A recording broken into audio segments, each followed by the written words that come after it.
Hello all, welcome to this class on beta blockers part 2. In the part 1 or the previous class we have already covered classification of beta blockers, their mechanism of action, properties, uses and interactions.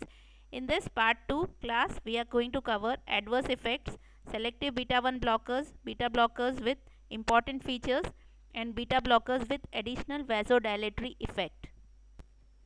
Adverse effects of beta blockers in cardiovascular system, they can cause bradycardia, heart block and may precipitate congestive cardiac failure in patients with low cardiac reserve. Blockade of vascular beta 2 receptors causes unopposed alpha action and it reduces further blood supply and may worsen peripheral vascular disease. Beta blockers can exacerbate Prinzmetal's angina due to unopposed alpha action, hence they are contraindicated in this condition. Respiratory system. Blockade of beta 2 receptors in the bronchial smooth muscle can cause severe bronchospasm in patients with asthma and COPD. Hence, they are contraindicated in these conditions. CNS.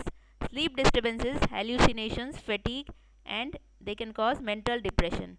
Metabolic effects. Recovery from hypoglycemia induced by anti-diabetic drugs is delayed by beta blockers. Beta blockers may mask the warning signs and symptoms of hypoglycemia. Muscular weakness and tiredness. These are due to reduced blood flow to the skeletal muscle. Withdrawal symptoms. Abrupt withdrawal of beta blockers after chronic use is dangerous because angina or frank myocardial infarction and even sudden cardiac death can occur. This is due to upregulation or supersensitivity of beta receptors in response to prolonged blockade. These are various side effects of beta adrenergic blockers. Selective beta 1 adrenergic blockers. Atenolol, this we will see, which is described in detail in the table.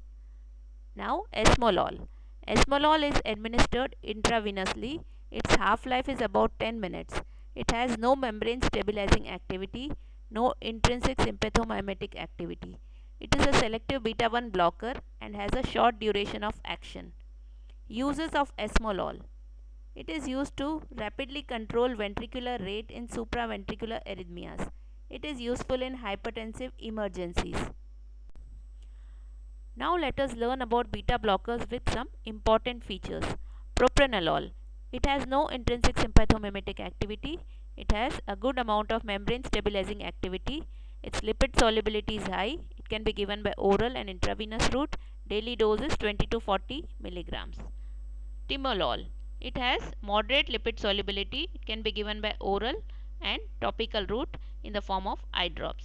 Daily dose is 10 to 40 milligrams. Nadolol. Its lipid solubility is low. Can be given by oral route.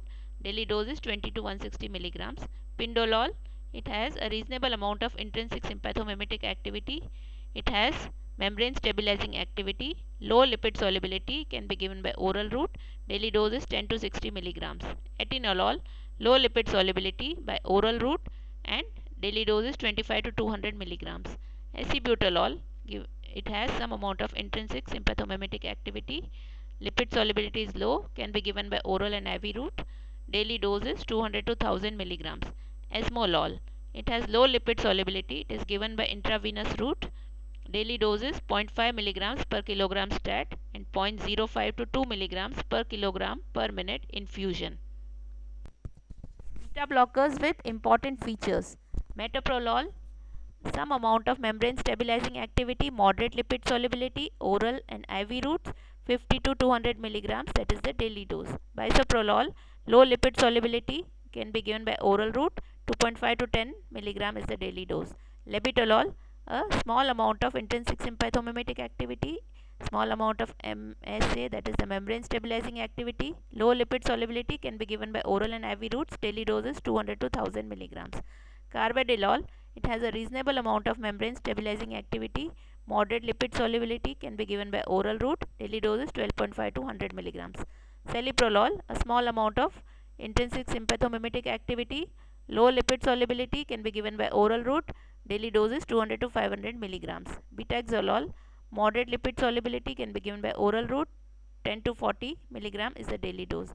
Nebivolol, it has low lipid solubility, can be given by oral route. Daily dose is 2.5 to 5 milligrams. Now let us see the differences between propranolol and atenolol. Propranolol is a non-selective beta blocker. Atenolol is a selective beta 1 blocker. In large doses, propranolol has a membrane stabilizing effect or the local anesthetic effect. Atenolol has no membrane stabilizing effect. Propranolol is highly lipid soluble, freely crosses the blood-brain barrier and produces central side effects. Atenolol is poorly lipid soluble, hence central side effects are rare. Propranolol has a short duration of action, but propranolol sustained release has a duration of action of 24 hours. Atenolol has a long duration of action and it is given once a day. Propranolol is less potent, whereas atenolol is more potent. Beta blockers with additional vasodilatory action. Labetalol. It is a competitive blocker at beta 1, beta 2 and alpha adrenergic receptors. It also has partial agonistic activity at beta 2 receptors. It is administered orally or intravenously. It undergoes extensive first pass metabolism after oral administration, hence the bioavailability is poor. It is given orally in the treatment of hypertension. It is given intravenously for hypertensive emergencies. It is safe during pregnancy.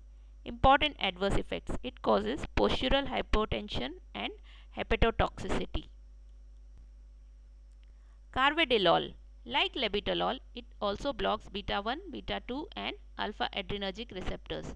In addition, carvedilol has antioxidant, antiproliferative, membrane stabilizing and vasodilatory properties. It has no intrinsic sympathomimetic activity. It has cardioprotective effect. Hence, long-term use reduces mortality in patients with congestive heart failure. Celiprolol. It is a third generation selective beta 1 blocker. It has weak vasodilating effect. It is because of nitric oxide release. It has bronchodilating effects because of beta 2 agonism. It has no membrane stabilizing effect.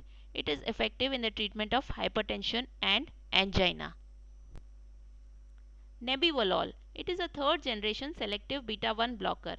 It has vasodilating activity which is nitric oxide mediated. It has no membrane stabilizing effect. It has no intrinsic sympathomimetic activity. There is no unfavorable effect on lipid profile. It is used for the control of hypertension and congestive cardiac failure. These are the various references I have used for this lecture. Thank you.